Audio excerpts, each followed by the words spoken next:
What do you know about dogs in Auschwitz? Or in general in the death camps?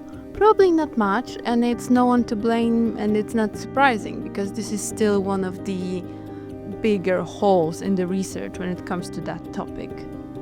And it's important to know that they were not ordinary dogs. When you imagine them, they are absolutely everywhere, in movies, in documentaries, in books. For example, if you're trying to imagine a picture of a death camp, you probably see dogs. But they were not ordinary dogs. They were trained, they were especially manufactured to serve that role. If you want to know more about them, then let me tell you the story of the dogs in Auschwitz. In World War I, dogs were used extensively, especially by France, Germany, and Belgium. At first, they pulled stretchers and equipment, but they weren't that strong, so armies trained them as messengers and medics. It's the similar case of, for example, pigeons and horses. Only between 1917 and 1918, France alone enlisted over 10,000 dogs. Germany, for example, registered each one by number to return them home after the war. As French historian Eric Baratai estimates, they used a total of 100,000 dogs in World War I. Germany, 30 to 40,000, France and Britain, 20,000 each. Most of dogs were wounded, absolutely terrified, overworked, and they probably never saw home again. They had also no idea why they are there, why person, a lot of people actually, is forcing them to do such a thing. Eric Baratai, the historian I mentioned before, states the average trench dog was disoriented, frightened, and lonely. Usage of dogs in the World War I was completely predictable and imaginable. It was something that we all could think of when it comes to sending a dog to a war, to a field. If there is a wounded soldier, take him off. When there is a need of a medic, send a dog. If there is a need to, for example, take a heavy machinery from point A to point B, send a dog or a horse. But it's not a case in the World War II. In these times, dogs got completely new assignment, something that probably no one could think of. And in 1942, Germans, especially SS, created a new unit in Auschwitz. It was called Hundestaffel. It was unit of the dogs. Hitler owned 13 dogs that we know of, and 12 of them were German shepherds, including his favorite one, Blondie. It's the beautiful one you can see on the picture. There is a tale or a gossip that it's not really confirmed anywhere, but it says that where Hitler and Eva Braun were eating dinners in their mansion and the Blondie would sit by the Eva's leg, not the Hitler's one, Hitler would kick a dog, scream and be mad at the dog and at Eva because he would see this behavior as not being loyal to him, as not being obedient enough to him. And even if it's not real, even if it's not widely confirmed, you could see that in this tiniest bit of a story, you can see his obsession over being obedient and loyal only to him. Remember that. It will come as really important later on. I'm telling this because for the Nazis, dog wasn't just a companion, it was a totem. It had to be loyal, pure and obedient, an animal version of the ideal Aryan. Because Nazis' ideology actually included animals. Some were protected and others were exterminated, like humans labeled vermin. Dogs were in this case praised as a loyal citizens, but loyalty in the Third Reich meant obedience to cruelty. In the Nazi worldview, there was a hierarchy, one that extended beyond humans to all living beings. And within that order, German shepherds held a very privileged place. They were treated better than many prisoners. As historian Maren Moring notes, the Nazis' relationship with nature was part of the larger social project, the subjugation of the useful world, humans, animals, land, to the ideals of a racial purity and the folkish mythology. In this perspective and in this context, German Shepherd was never really just a dog. From its whole beginning, it was a project. German Shepherds were created, it was manufactured to be this type of dog, to be loyal, obedient, to listen to every single word and command. It was a huge plan, and it worked. In the late 19th century, as Germany sought to define its national identity, a former officer named Max von Stefanitz envisioned the perfect working dog. Intelligent, obedient, and fiercely loyal. He found his prototype at the dog show in 1899, a wolf-like dog named Hector. Impressed by the animal's poise and discipline, Stefanitz bought him on the spot and renamed him Horand von Grafrath. This wasn't just a purchase, don't get me wrong, it was the beginning of some sort of legacy. Later on, Stefanitz established the breed standard and began selectively breeding Horand and his offspring. His goal was clear: create a new German icon. And so, German Shepherd was born, not merely bred, but engineered, designed for utility, shaped for loyalty, and destined to serve. In Auschwitz and every other death camp that probably we can think of and that had dogs, they were not just animal. It was a created weapon to spread the fear. It was the extension of SS brutality. In the testimonies from the prisoners and those that survived, you can read and hear that they saw a dog always walking by the soldier, by the leg of the soldier, and the dog was always alerted, the dog was always ready to attack, it was always ready to hear a command. In the summer of 1942, a new SS unit was established in Auschwitz. It was called the Hundestaffel, which the direct translation from German is the dog company. It was roughly 150 SS men that were assigned to it, along with especially trained German shepherds.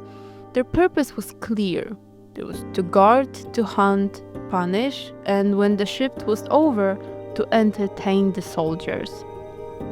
This unit was created as a direct response to the ever-growing number of prisoners that were brought to Auschwitz, and it had full backing of Heinrich Himmler, who in his testimony stated that he wants these dogs to be trained to the point that they will become a wild beast.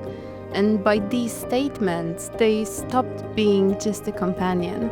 They turned into weapons that were brought from his previous owners, and turned into full-on military equipment just to serve the SS. The animals were housed in Birkenau, in kennels near the SS barracks. According to Maria Keller, the kennels were established in the former property of her family in Brzezinka. She recalled a separate brick building used to treat sick dogs, while human prisoners had no such care. Other testimonies confirmed the kennel's location behind the camp commandant's villa near the river Soła.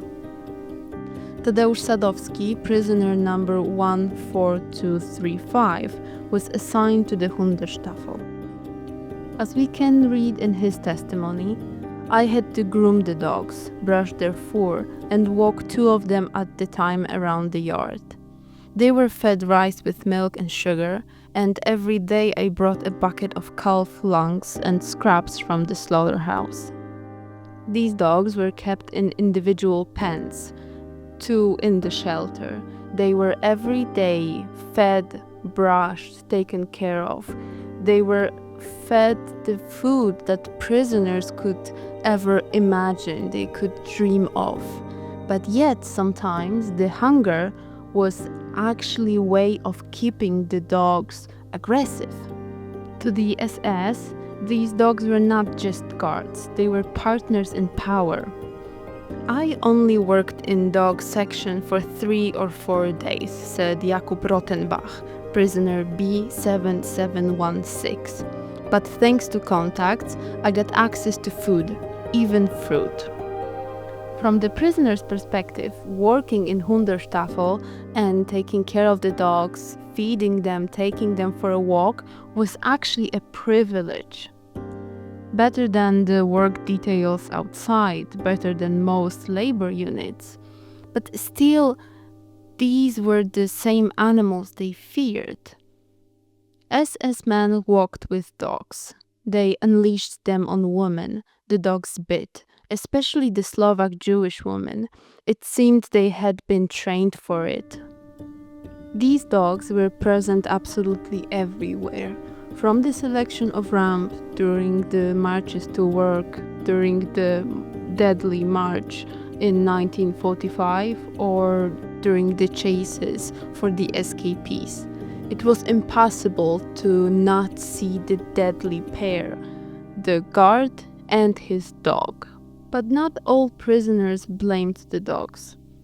As Adolf Gawalewicz in the book called Reflections from the Gas Chamber Waiting Room states, "I've always loved animals.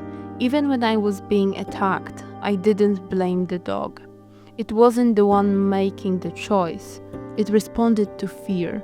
It followed the order." Because we do have to remember that any part, any sort, and every shade of rebellions and trying to keep up for yourself, for the dog or for a human, in the prison camp, in the death camp, meant death for either a human or a dog. As Baratai writes, animals, like humans, oscillated between obedience and rebellion, but rebellion here could cost you your life. Witnesses remember these dogs vividly. They remember sudden commands in German and unleashing the dog to bite one of the prisoners. They do remember the horrifying images that they saw when the dog was biting the meat off of the bone, when dog was backing off and running happily to the prisoner, wagging its tail, because it did the command, it did the job, and it was ready to be praised for it. It was ready for the prize, for a treat or a food. We have to remember that these dogs were made to be machines. They were institutionalized as a whole camp. It was institution and it was arm of the SS violence. But probably the worst of them all are the testimonies, where you can read that there were dogs that were taught to decide in its own way. It was meant to recognize the enemy of the Reich and to attack it without the command.